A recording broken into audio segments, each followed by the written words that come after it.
Rudolf Steiner Secret Brotherhoods and the Mystery of the Human Double, Lecture 2, from St Gallen, 16th of November 1917, The Mystery of the Double, Geographic Medicine. You will have realized that something very important for an understanding of spiritual knowledge in connection with human life was said at yesterday's public lecture. I suggested that there are people nowadays who prefer, while they are on the physical plane, to take in only ideas that derive from the sense-perceptible world, ideas that can be won only by an intellect that relates solely to the sense-perceptible world, while rejecting anything else. I said that after their death such people are bound to an environment that still retains leanings towards the earthly physical region in which we live between birth and death.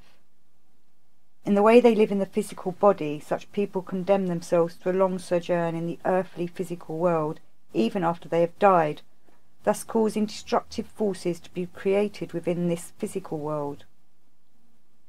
This touches on profound and important esoteric matters that have to do with human life, esoteric matters that have been painstakingly guarded for centuries, indeed millennia, by certain secret societies.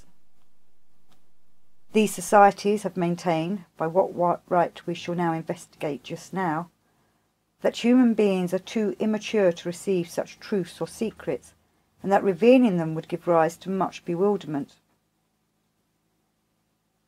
Today we shall not go into the right by which such profoundly incisive truths that are so important for human life have been withheld, and only cultivated within the closed circle of esoteric schools. But what has to be said is that the time has now come when humanity at large can, indeed must, no longer be left in ignorance of certain secrets about the supersensible world such as those I mentioned yesterday. Within certain bounds it was justified in former times, when circumstances were different, to keep such esoteric matters hidden, but now this is no longer the case. As we know, we are now living in the 5th post-Atlantean epoch.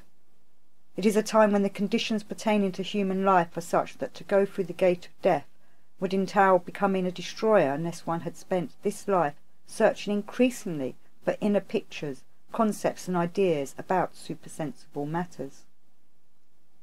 So we can no longer agree with those who maintain that we might as well wait and see what will happen when we die.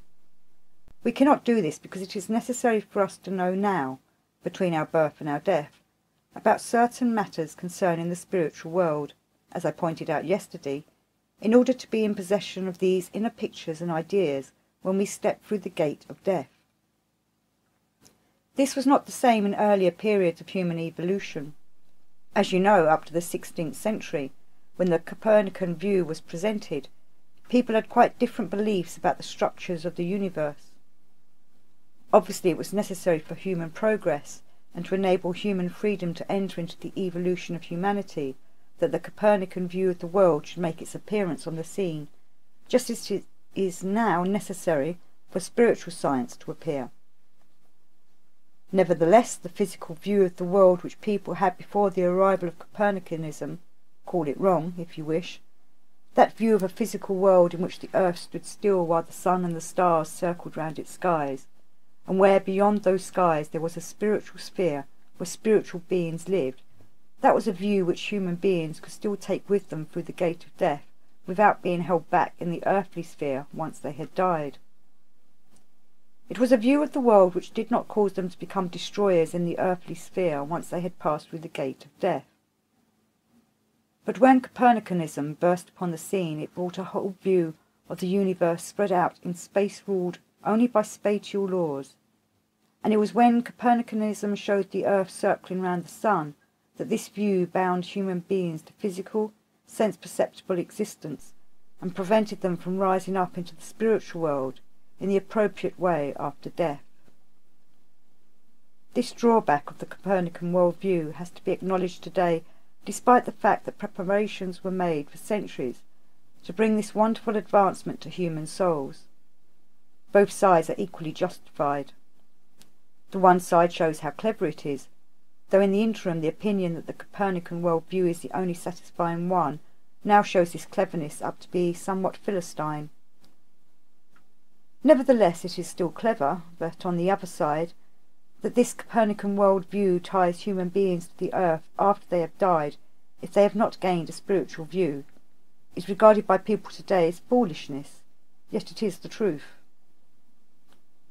You know even from the Bible that some things which human beings call foolishness are in fact wisdom to the gods. When a human being steps through the gate of death, his consciousness changes. So it would be wrong to believe that you are unconscious after death. Yet this strange idea is fairly widespread even in circles that call themselves theosophical. It is nonsense, however, for consciousness then becomes, on the contrary, much mightier, much more intensive, but it is different. Even as far as our ordinary ideas about the physical world go, it has to be said that our conscious ideas after death are different. Most importantly, it is after death that people unite with those with whom they have been karmically linked in life. It can happen that someone who has died encounters many human souls in the spiritual world between death and a new birth. He passes through these souls, for here things are permeable, not impermeable, or moves past them, but as far as he is concerned, they are not there. Those who are there for him are the ones with whom he is karmically linked in some way. To grow together more and more into a general world coherence, also after death, is something we have to work for through our life here on earth. Found in societies that are built purely on spirit is therefore one of our tasks now and in the future. Why do we endeavour to found societies such as the Anthroposophical Society? Why do we seek to unite people under the heading of such ideas? We do it so as to create karmic links between individuals who are to find one another in the spiritual world, which is something they could not do if they were to go around here all alone. By enabling people to share spiritual knowledge and spiritual wisdom amongst each other, we create immense opportunities for their life in the spiritual world, and this in turn works back to the physical, sense-perceptible world, which is constantly influenced by the spiritual world. In fact, what we have here are only the effects, for even when we are here on the physical plane, the causes happen over there in the spiritual world. There is so much propaganda about such things today, when societies are set up for all kinds of reasons, and often with the greatest of enthusiasm, but few are devoted to spiritual matters. People think that some of these societies will gradually change the world into an earthly paradise. Well, there were plenty of them 3 years ago before this war broke out, and a good many people were working towards transforming Europe into just such an earthly paradise. But our situation does now not hold out much hope that events can be directed in the way people had hoped. In other ways, though, collaboration of the physical with the spiritual world is more complicated. Nevertheless, it has to be said that if societies are founded in the light of spiritual science, this means that through them people collaborate not only with the world of effects, but also with the world of the causes that underlie the world of effects. We must imbue ourselves with this feeling entirely if we are to understand rightly the immeasurable and profound significance of what is achieved through living together in spiritual collaboration now and in the future of humanity. This is not something that can be gained on the basis of any kind of clubby fellowship, for it is a sacred task laid upon present and future humanity by the divine spiritual beings who govern the world. People will be unable to avoid taking in at least some inner conceptions about the supersensible world, because such conceptions will less and less be forthcoming from the sense-perceptible world. By its very progress, science will increasingly drive conceptions about the supersensible world out of the world of the senses. If human beings fail to take in any supersensible spiritual concepts, this would eventually exclude them entirely from the spiritual world. They would be condemning themselves to becoming after death totally bound up with the physical earth alone, and with what the physical earth will one day become. Since the physical earth will become a corpse in the future, human beings would thus be facing the frightful prospect of condemning themselves to inhabiting a corpse in the guise of its soul if they fail to decide that they must learn how to live in the spiritual world and take root there. A most important task has thus indeed been set for the cultivation of spiritual science. Once every day we should fill our souls with this sacred thought so as never again to lose our enthusiasm for this matter of spiritual science. All those inner conceptions which can multiply more and more if we join in with the many concepts about the spiritual world which have already come from that world into our spiritual stream. All these conceptions that are coming to us enable us to free ourselves from being bound to the earth, to what is destructive in the earthly realm, so that we can derive our work from another direction. So we do remain linked with the souls we have left behind on the earth, and with those with whom we are karmically connected, and also with the earth, but from the direction of other realms. We are in fact more intensely linked with the souls left behind on the earth when our links with them derive from higher spiritual realms, and when we are not condemned by a purely materialistic way of life to haunt the earth like ghosts without being linked through love with anything on it, but are turned instead into focuses of destruction. We know how from childhood onwards we develop our consciousness here on earth and how it grows and thrives. There is no need to describe this here.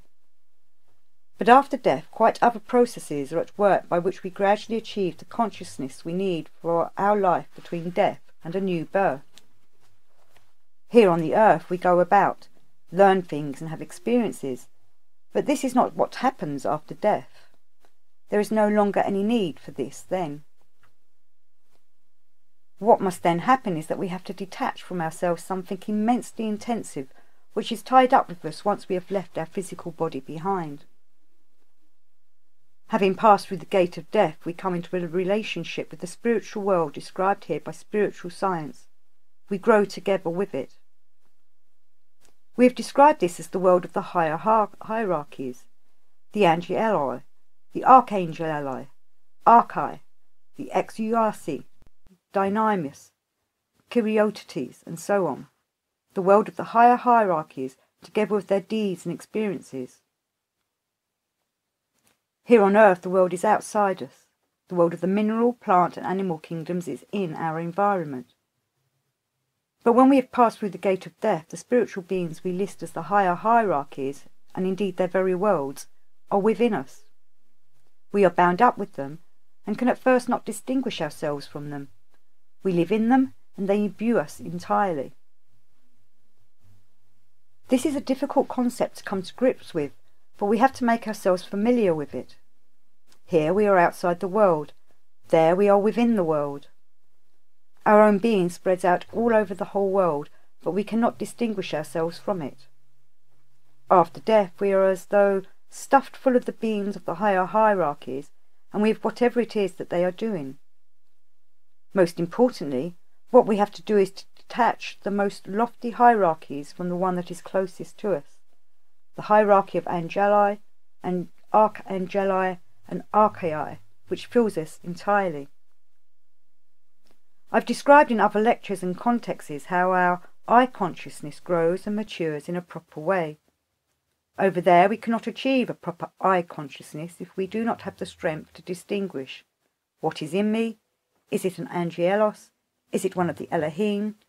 What is a being from the hierarchy of the angeli?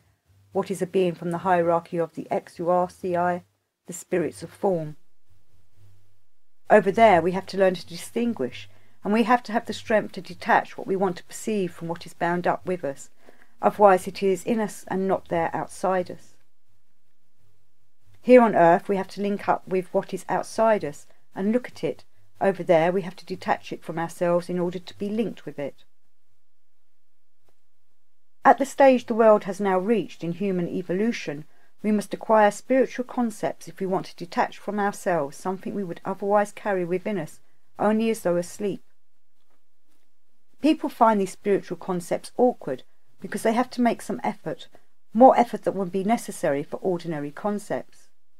But if they acquire them, then after death these concepts develop tremendous power, and it is this power alone that gives us the ability to recognize and comprehend the spiritual world. This is exceedingly important. People today feel uncomfortable if they have to acquire spiritual concepts. They like going to meetings where they are shown lantern slides or similar things, and therefore do not have to think in a super sensible way. They like to see things in front of them, or at least hear lectures that tell them only about what they anyway always have before their eyes.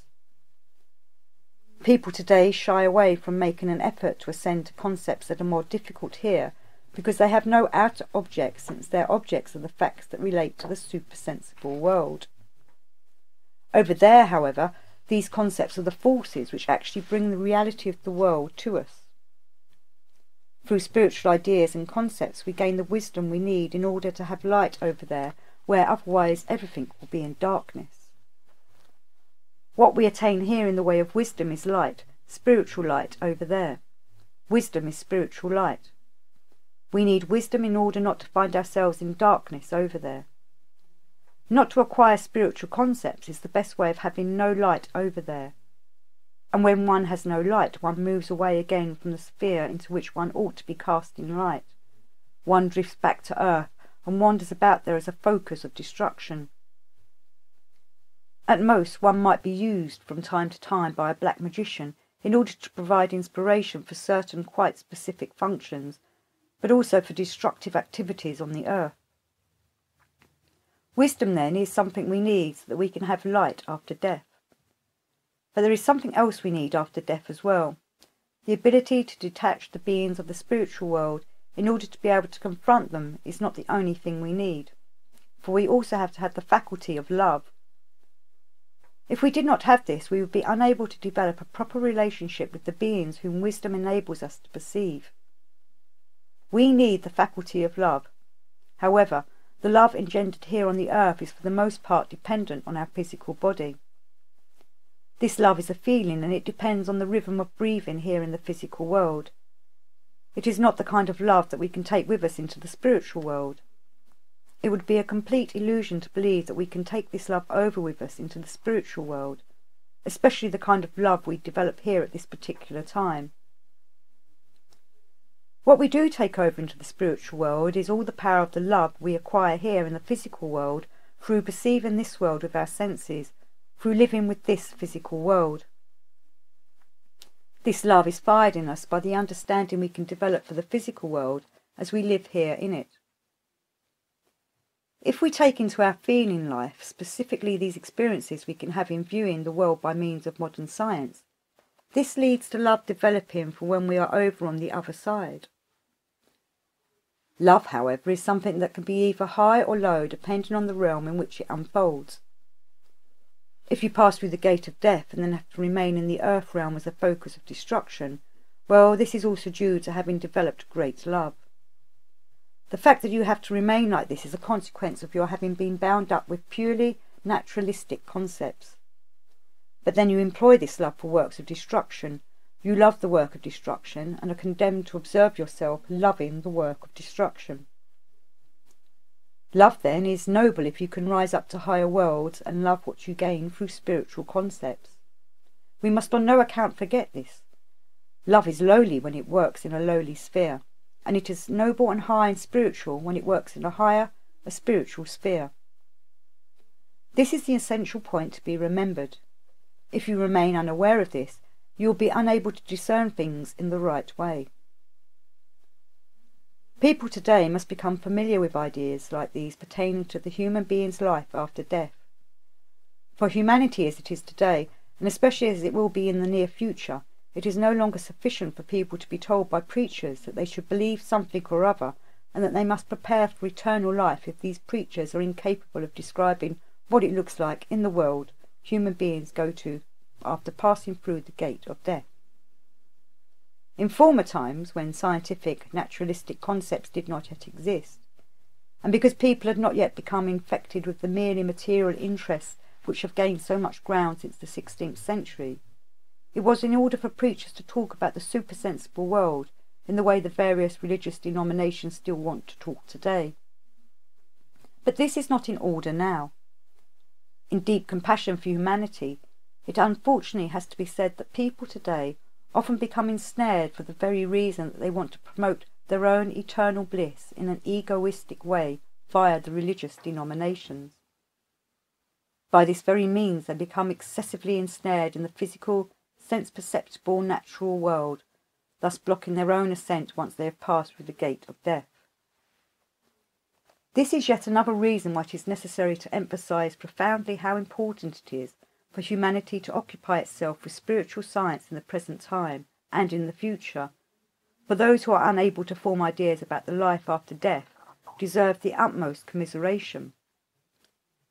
One of many reasons for the need to try and spread the word about spiritual science is that it must be done out of deepest sympathy for people, because it is so lamentable if, from lack of understanding, they continue to resist making any approach to the ideas of spiritual science. The spiritual world is everywhere, and we must be quite clear about this. Only think of the world in which the dead are with the dead, that supersensible world with the threads which link the dead with the living who have been left behind, and the threads which link the dead with the higher hierarchies. All this belongs to the world in which we find ourselves. As truly as the air is all around us, just as truly is that world always around us too. We are not at all separated off from that world, for it is only different states of consciousness that separate us from the world we move in after death.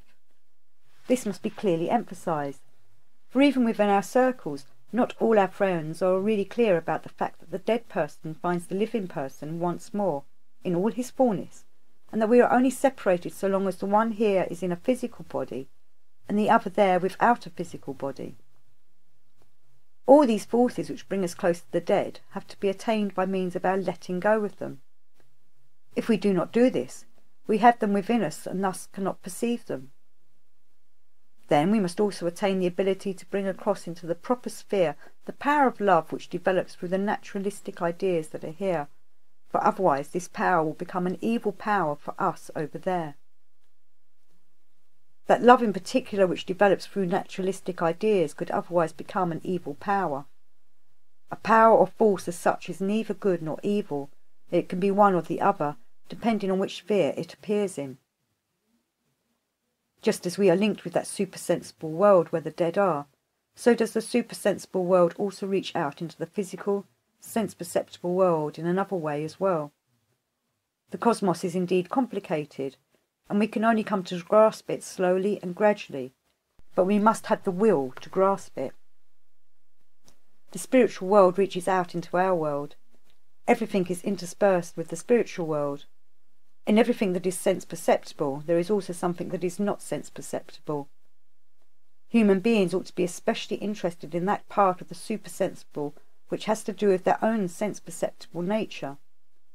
So please consider what I am going to say carefully, for it is an extremely important image. We human beings are structured according to body, soul and spirit, but this does not account for our whole being by a long way. Our body, our soul and our spirit are what we are immediately concerned with as belonging to our consciousness. But this is by a long way not all that our existence involves. What I now want to describe is connected with certain secrets of human evolution, of human nature, and these too must now become known, and ever better known. When a human being enters earthly existence through birth, he gains on the one hand the possibility of giving a means of existence to his soul through his physical body. Please take note of this. But on the other hand, a person does not know his physical body at all well. What an extraordinary number of things go on in our body of which we know nothing. Then gradually we do begin to learn through anatomy and physiology something of what goes on there, although this is not at all a particularly adequate way of learning these things. If we had to wait before taking any nourishment until we understood about the digestive processes, well, it is pointless even to mention that we would starve, for it is unthinkable that we can know what our organs have to do in order to process our food for our organism. So we arrive in this world with the garment of our organism without being able to reach down into it with our soul to any great extent. Indeed, shortly before we are born, not very long before we are born, there is also an opportunity for another spiritual being, apart from our soul, to take possession of our body, namely of the subconscious part of our body. This is a fact. Shortly before we are born, another being indwells us. In the terminology we use today, we would call this an Ahrimanic being. It is just as much in us as is our own soul. These beings lead their lives by making use of human beings to enable them to inhabit the sphere in which they wish to dwell. They have an exceptionally high degree of intelligence and a very significantly developed will, but no qualities of soul, nothing like what we would call the human qualities of soul and heart and mind. So we proceed through our life while having our soul and also a double who is far cleverer than we are, very intelligent, but with a Mephistophelian intelligence, an Ahrimanic intelligence, and in addition also an Ahrimanic will, a very strong will, a will that is much more akin to the forces of nature than it is to our human will, which is ruled by our heart and our mind. In the 19th century, science discovered that our nervous system is interspersed with forces of electricity. Science was quite right, but the scientists are wrong if they believe that the nervous force which belongs to us, and which provides the foundation for our inner world of pictures and thinking, has anything to do with the electric currents that course along our nerves. Those electric currents are the forces that are introduced into our being by the being I have just been describing. They do not belong to our being at all. There are electrical currents in us, but they are of a purely Ahrimanic nature. These beings of high intelligence, of a purely Mephistophelian intelligence, and of a will more akin to nature than can be said of our human will, these beings have decided out of their own will that they do not want to live in the world to which they were assigned by the wise gods of the upper hierarchies. They want to conquer the earth, so they need bodies. Having no bodies of their own, they use as much of human bodies as they can, since the human soul cannot quite fill out the human body. While the human body is developing, these beings can slip into it at a specific point before birth, and thereafter they accompany us beneath the threshold of our consciousness. But there is one aspect of human life which they cannot stand, and that is death. So they always have to depart from the human body they have invaded before it is afflicted by death. This is again and again a bitter disappointment for them, for what they so much want to succeed in is to remain in the human body beyond death. In their own kingdom this would be a high achievement for these beings, but so far they have failed in this. If the mystery of Golgotha had not taken place, if Christ had not passed through the mystery of Golgotha, these beings would long since have gained the ability on earth to remain in the human body after a karmically predetermined death. They would then have gained control over human evolution on earth and would have become the masters of this human evolution on the earth. It is of immensely profound importance for us to realize the connection between Christ's passage through the mystery of Golgotha and these beings who want to conquer death in human nature, but are as yet still unable to bear it. They must always take care not to be in the human being's body at the hour predetermined by that individual for his death. They must desist from maintaining that body beyond the hour of death, and from lengthening the life in that body from lasting beyond that hour of death. These matters have long been known to certain secret brotherhoods who are very well informed about these things, yet have withheld this information from humanity at large. By what right we shall once again not investigate just now. But as things are today, it is quite wrong to desist from gradually arming people with such concepts, for they will need them when they have stepped through the gate of death. Everything we experience here, including what lies beneath the threshold of consciousness, is needed by us after death, when we have to look back to this life, and in this looking back must comprehend it, for being unable to do this is the worst thing that can happen to us. But our concepts for understanding this life as we look back over it are insufficient if we cannot throw light on a being who plays such a part in our life as does this Ahrimanic being, who takes possession of us before birth and is ever present as a feature of our subconscious. Our concepts for understanding this life are insufficient if we cannot throw light on these things, for wisdom is transformed into light after we die. These beings are very important for human life in every respect, and knowledge of them must and will gradually take hold in humanity. But this knowledge must take hold of people in the right way, and cannot be allowed to be spread around by secret brotherhoods who want to use it as a way of increasing their power, nor, above all, may it be permitted to be kept secret as a means of increasing the power of certain brotherhoods who work egotistically. Humanity is striving to gain all-round knowledge, and such knowledge must be allowed to spread, for in future it will not be beneficial if secret brotherhoods can use such things as a means of spreading their own influence.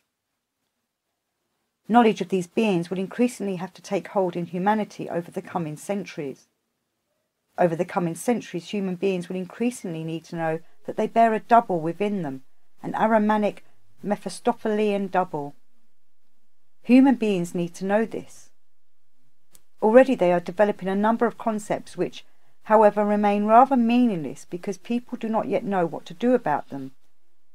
People are developing concepts which can only be properly comprehended once they are linked with the facts that underlie them.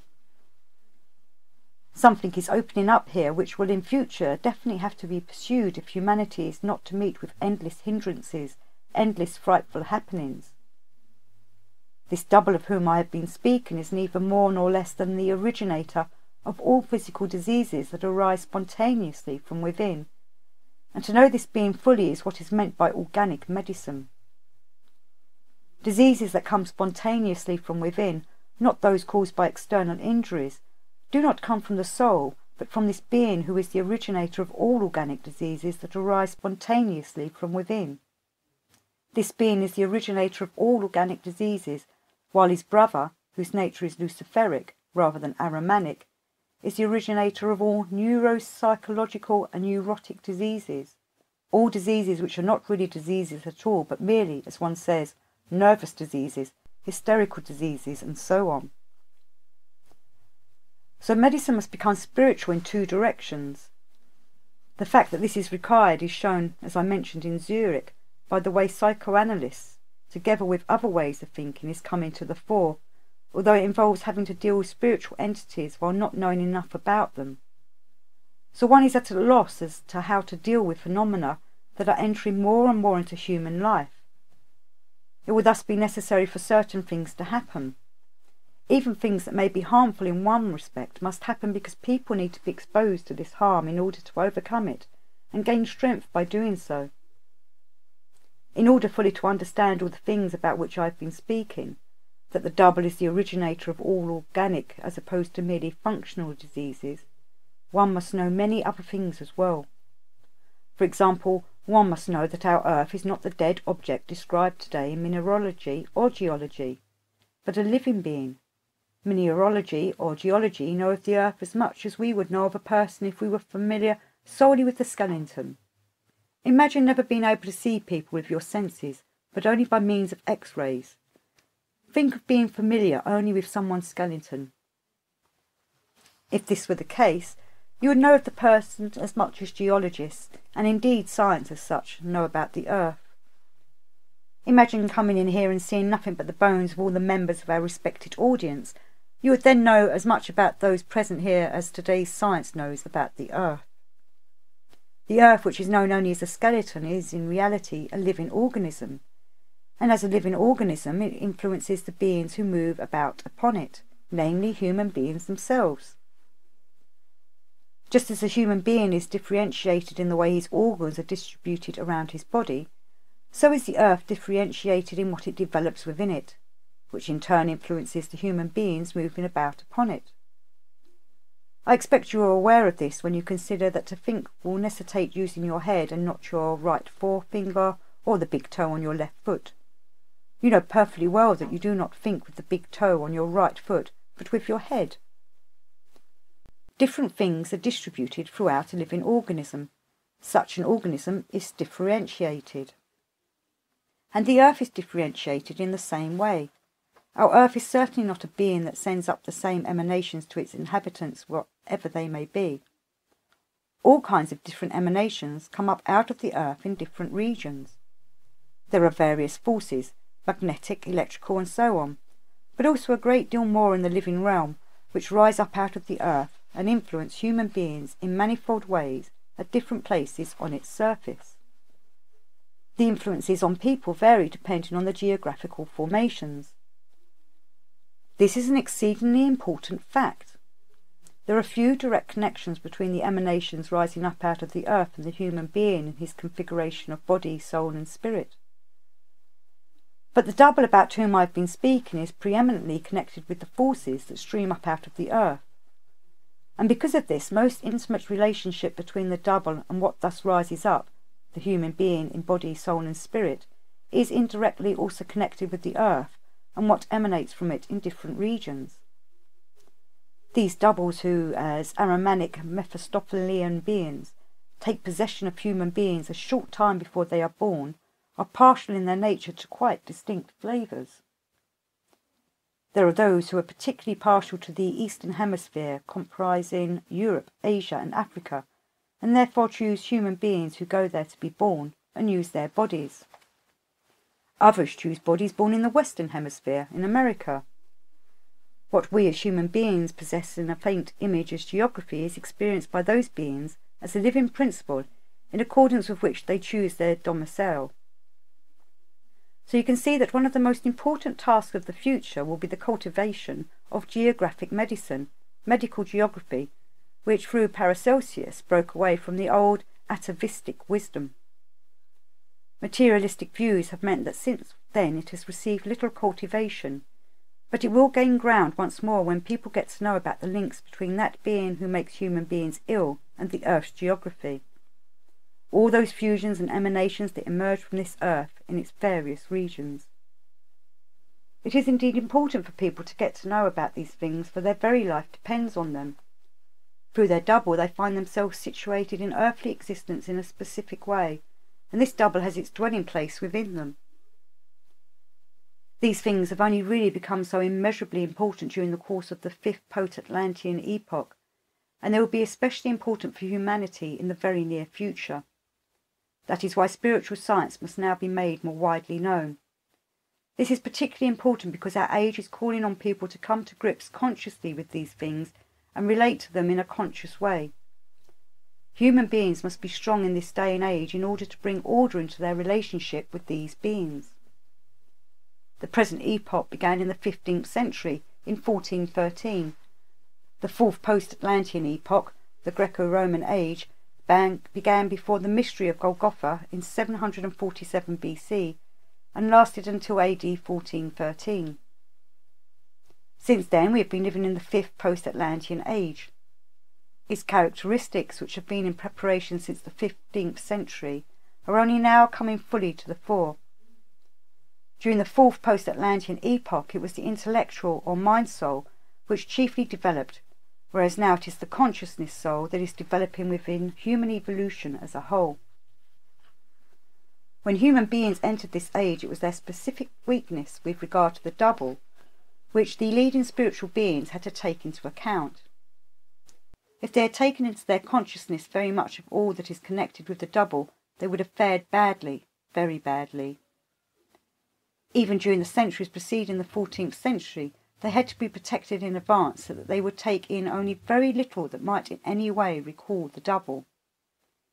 That is why knowledge about the double, which certainly existed in more ancient times, came to be lost. People had to be protected not only against becoming aware of anything regarding the double as far as any theory about it went, but also so that they would come into contact as little as possible with anything to do with it. Something quite specific had to be arranged in order to achieve this. Try to understand this. During the centuries preceding the 14th century, people had to be protected against the double. The double had to disappear from people's view, and has only been permitted to reappear now in our age, when human beings must bring order into their relationship with it. For the double to disappear from people's view, a very significant arrangement had to be carried out, which was only possible to set in train in the following way. Gradually, from the 9th to the 10th century onwards, the situation was created in Europe that caused the Europeans to lose a certain contact which they had previously had, a contact that had been important for people of an earlier time, during the 7th and the 6th post-Christian centuries. Beginning from the 9th century and reaching a culmination in the 12th, all traffic with America, such as was possible with the ships of the time, was discontinued. This will no doubt sound rather strange to you, and you are likely to exclaim that history has never told you of such a thing. Well, in many ways, history is a legend. For in centuries of European development long ago, ships did indeed set off from Norway, from what was then Norway, to America.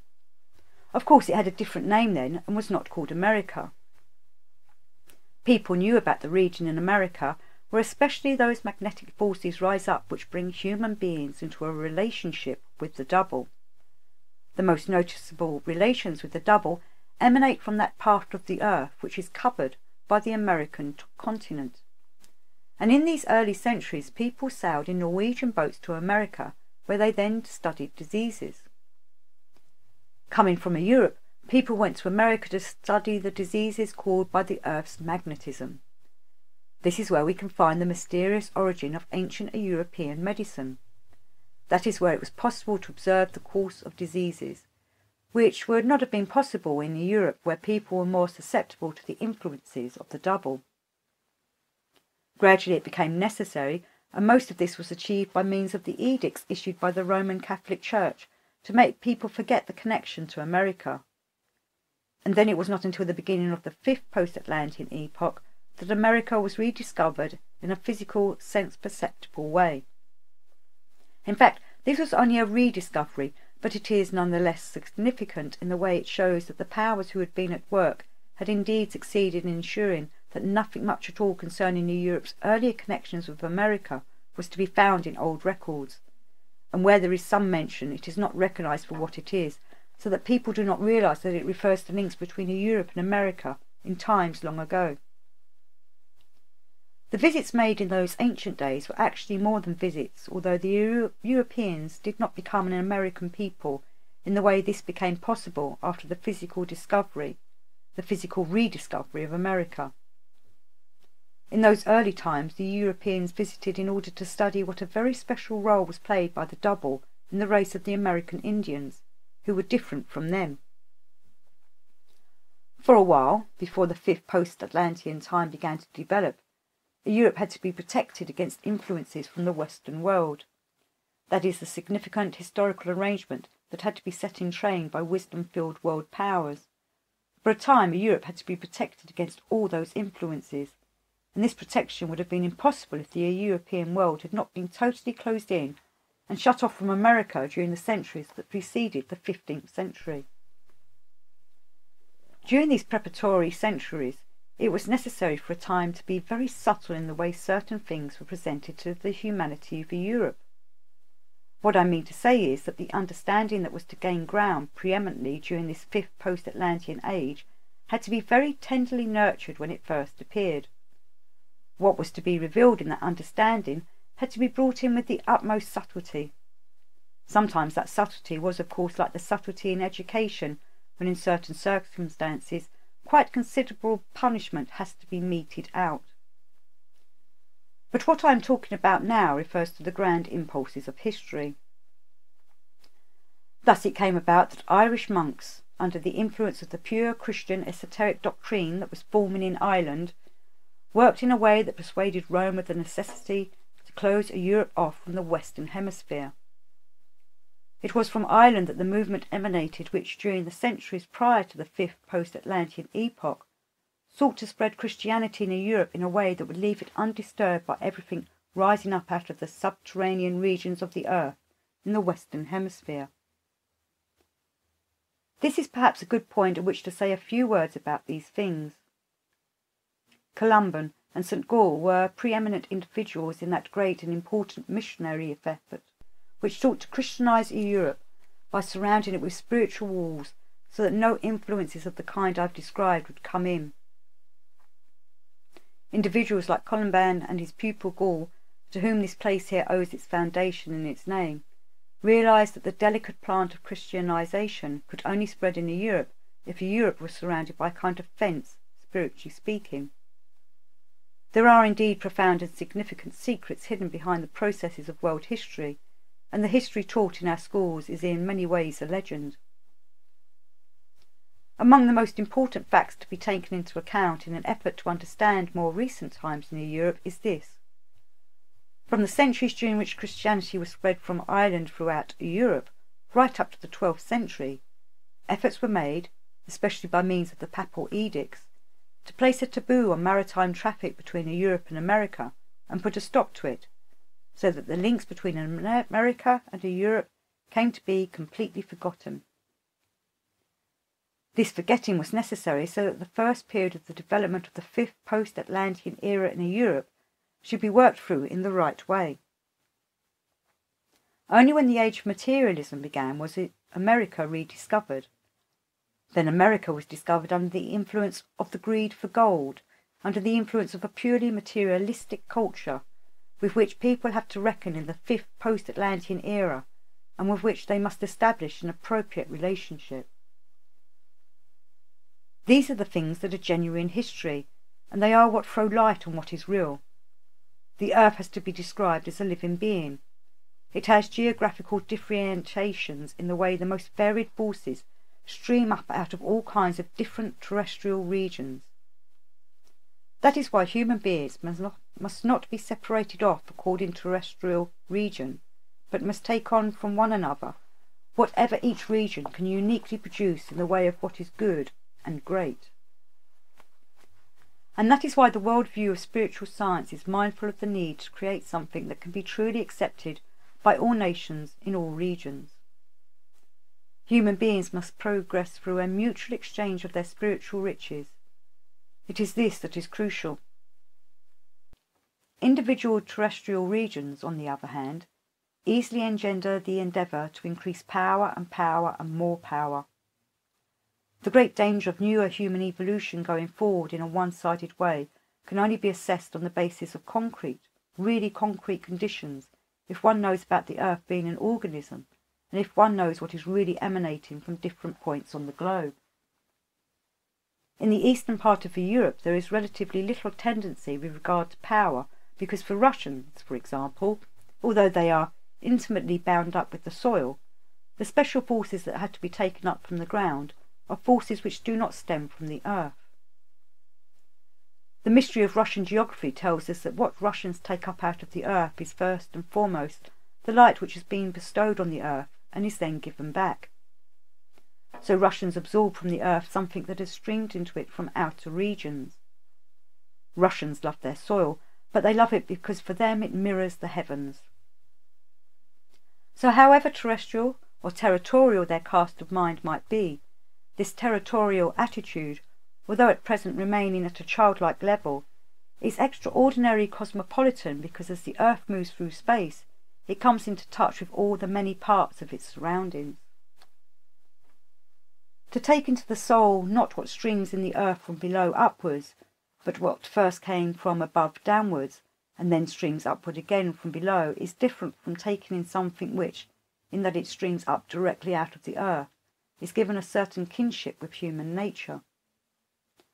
What Russians love about their soil, what fills them to the brim, gives them a good many weaknesses, but it also gives them some ability to overcome that nature of the double about which I was speaking just now. So it will be the Russians who will be called upon to provide the most important impulses in the age, when the time will finally have come to do battle with that double, namely in the sixth post-Atlantean era. There is one specific part of the earth's underlying ground which has the greatest kinship with those forces. When people go there, they enter into that sphere of influence, but when they go away again, they are no longer influenced in that way. These are geographical forces. This is not a matter of ethnicity or nationality, but purely of geography. The region where that which streams upward from below has the greatest influence on the double, and where, because of this kinship with the double, it reflects back to the earth as well. This is the region where most of the mountain ranges do not cross from west to east, but run mainly from north to south, where the magnetic North Pole is nearby, for this too is connected with those forces. This is the region where, through the prevailing external conditions, above all a kinship is developed with the Mephistophelian Ahrimanic nature. This kinship has many effects on the further development of the earth. So people must not go along blindly with the earth's development, for they must see and understand these conditions. Europe will only be able to enter into a right relationship with America when such conditions are seen and understood, when people know which geographical conditions are determining what comes from there. But if a Europe persists in being blind to these things, then this unfortunate Europe's fate will be like the fate of Greece with regard to Rome. This must not be allowed to happen. The world must not be allowed to become geographically Americanized. But this presupposes that we understand what is meant.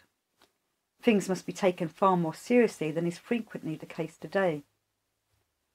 What happens is based on deep foundations, so knowledge is needed, and not merely sympathies and antipathies in order to gain a stance with regard to the circumstances in which present-day humanity so tragically finds itself now. We can speak in more detail about these things here, whereas this isn't possible in public lectures. Yesterday I mentioned the importance of bringing spiritual science right into social and political concepts, for it is America's endeavour to mechanize everything, to push everything into the realm of pure naturalism, thus gradually extinguishing Earth's culture altogether. Of course, the concepts I am referring to are geographical, not national. You need only think of someone like Emerson in order to realise that what I am referring to is not a matter of national characteristics. Emerson was a human being thoroughly steeped in the culture of Europe. As you see, there are two opposing poles that are evolving. Under the very influences I've been speaking about today, some develop like Emerson and confront the double with their four humanities, while others develop like Woodrow Wilson and become merely a garment for the double, so that the double works particularly stronger through them. These latter are like embodiments of America's geographical nature. All this has nothing to do with any kind of sympathy or antipathy, nor with taking sides in any way. It is to do with knowing about the deeper reasons for what people live through during their lives. Humanity will not find much help if it fails to reach clarity about what is actually at work. Today it is very necessary to reconnect with much that had to be severed at the turning point when the way to America was barred. Human beings like St. Gall could stand as symbols of what you can experience and feel in this connection. They had to create a foundation for their work by means of the barrier they set up. These are things that one must understand. It is a spiritual science that can create genuine historical understanding, but as you see, it will of course be met by prejudice after prejudice, for what can one expect but that knowledge will be made to support the views of one party or another? This was one of the reasons for the cowardice that made certain secret brotherhoods hold back with these things. They held back for the simple reason that people often find knowledge uncomfortable, for they do not want to become genuinely human. This applies particularly to those who have an inclination to link up with the geographical forces streaming up out of the earth. Matters of public life will, surely, gradually become questions of knowledge and be lifted out of the atmosphere, out of the sphere of mere sympathies and antipathies, into which they are being forced today by the great majority of humanity. It will, though, not be majorities that decide what is effective, but what is effective will only be able to be effective if people stop shying away from taking important matters into their consciousness. What I have spoken about today because, if I might put it like this, the genius loci of this place expected of me, has been based on a specific example, namely the fact that to get to know history it is now no longer sufficient for people to consult the usual historical textbooks, since what these tell us in the name of history is nothing but a legend. What do they tell us about the important seafaring routes which lie at the hidden root of medicine, and which people followed from Europe to America, even in the early centuries of Christianity? Yet what exists does not cease to exist. People later on make their consciousness blind to it, like ostriches burying their heads in the sand, and then believing that what they cannot see does not exist. Many other things, too, are now hidden from view by that legend which people call history, things that are now quite close to what present-day people do. Many things about the course of human history will be brought out into the light by spiritual science, for people want to be enlightened about their own destiny and about how their soul is linked with their spiritual development. Much, then, that has been lost to history can only be rediscovered by spiritual science, or else humanity will have to decide to remain in the dark even about some matters that are very relevant. Spiritual science alone can provide a standpoint from which to judge the present time, even though we are also exceedingly well informed about it. But how exactly are we so well informed? With all due respect, as one says nowadays when one intends to say something quite impolite, with all due respect, it is the press that informs us by disguising the very aspects that are essential, true and real, in other words, the aspects that matter. Yet people need to reach this degree of reality in what they know. This is not meant as a criticism of the press, either personally or impersonally, but it is meant as a statement about something that is at work in the present time, something that cannot help being as it is. Things cannot be other than they are, but people must be aware of this.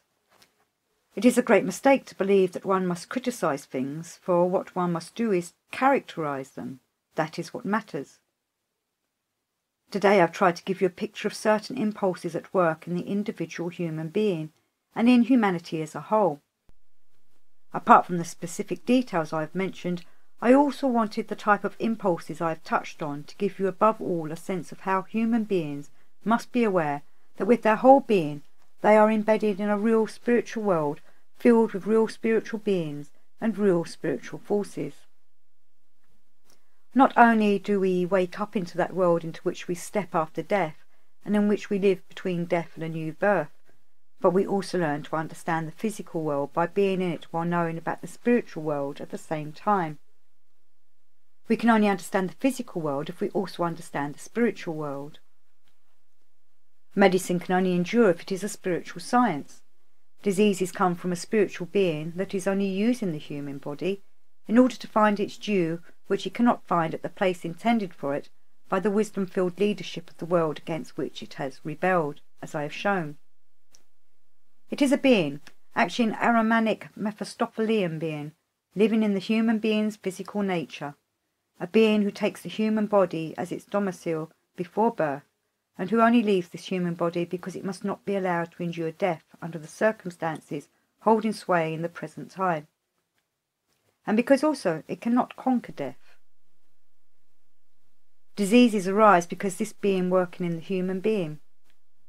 The purpose of using medical remedies is to give this being something belonging to the external world, something which it otherwise seeks to find through the human being. By giving the human body a medical remedy when that Ahrimanic Mephistophelian being is at work, there I am giving it something else. I am as though caressing that being, reconciling it so that it leaves the human being in peace and gains satisfaction instead from the medical remedy I am throwing down its throat. But we are only at the very beginning of all these things. Medicine will become a spiritual science, and just as medicine was known to be a spiritual science in olden times, so it will come to be recognized as such again. Another feeling that I will have awoken in you is that it is necessary not only to acquire a few concepts from spiritual science, but also to feel one's way into it.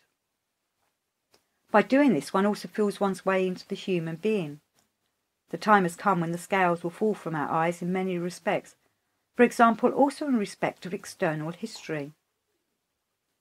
A few days ago in Zurich I proved, or rather showed, that history is not viewed by us from outside, but that we dream it in reality, and that we only understand it if we take it as belonging to the dream of humanity, and not as something or other that runs its course in the outer world. It is to be hoped that these things will also be carried further by the power that has so far taken hold only of quite a small, an all too small section of humanity in what we call the anthroposophical movement. This anthroposophical movement will nevertheless be connected with all that will have to lead humanity to its most important affairs in the future. We have often remembered a comparison I have frequently drawn. The clever people out there think to themselves, well, all those anthroposophists and theosophists, they are one of those sects with all kinds of fantastic stuff and foolish ideas in their heads. Those of us who belong to the enlightened section of humanity should take care to have nothing to do with them. With modifications owing to the fact that time has moved on, that enlightened section of humanity is thinking along the same lines about those subterranean sectarian assemblages of anthroposophists and theosophists as did the Romans, the distinguished Romans, when Christianity first began to spread. The Christians of those times actually had to descend into physical catacombs, while up above them all the things went on which those distinguished Romans considered right and proper, while those fantastical Christians were down below. But once a few centuries had passed, things had changed. The Roman world had been swept away, and what had been down below in the catacombs had risen to the surface. What had once dominated culture had been torn up by its roots. Such comparisons must strengthen our resolve. Such comparisons must take up residence in our souls so that we can draw strength for them while we still have to work in such small circles. The movement characterized by this anthroposophical stream must develop the strength that can really come up from below, even though up here little understanding for its spiritual foundations awaits it. Nevertheless, we must not cease thinking back to happenings like the existence of the early Christians in the catacombs which, even though it was far more subterranean than is the anthroposophical movement today, still found its way to the surface. Some of those who wrestle with spiritual concepts in this anthroposophical movement have already found the possibility of working with that light in the sphere where spiritual concepts, which are wisdom here, unfold as light. We are able to repeat again and again that among the members who work in the anthroposophical movement, we are as close to those who are here in the physical world as we are to those who are already over there in the supersensible world, having stepped through the gate of death. Over there today they bear out the truth of what is gained here by way of spiritual wisdom. There are already a good many member souls living in the supersensible world about whom we should be thinking. At this moment I am thinking once again about Sophie Stind, who works so faithfully at the Goetheanum because the anniversary of her physical death is approaching again, her supersensible birthday into spiritual life. Dear friends, if we truly wish to take our place in the positive anthroposophical movement, what we have to do is deepen the feeling that tells us, through what is genuinely connected with us, we take in the concrete concept of the spiritual world. So, dear friends, times are difficult indeed. We know how hard it will be to get through the coming weeks. Whatever may happen as regards our meeting again on the physical plane, however long or short the time may be until we can come together again here, let me say to you that in order to preserve and strengthen our endeavours in spiritual science, we shall, despite everything, feel ourselves to be together and think ourselves to be together, even though we are separate from one another in space. Let us remain always together as those who strive in spiritual science.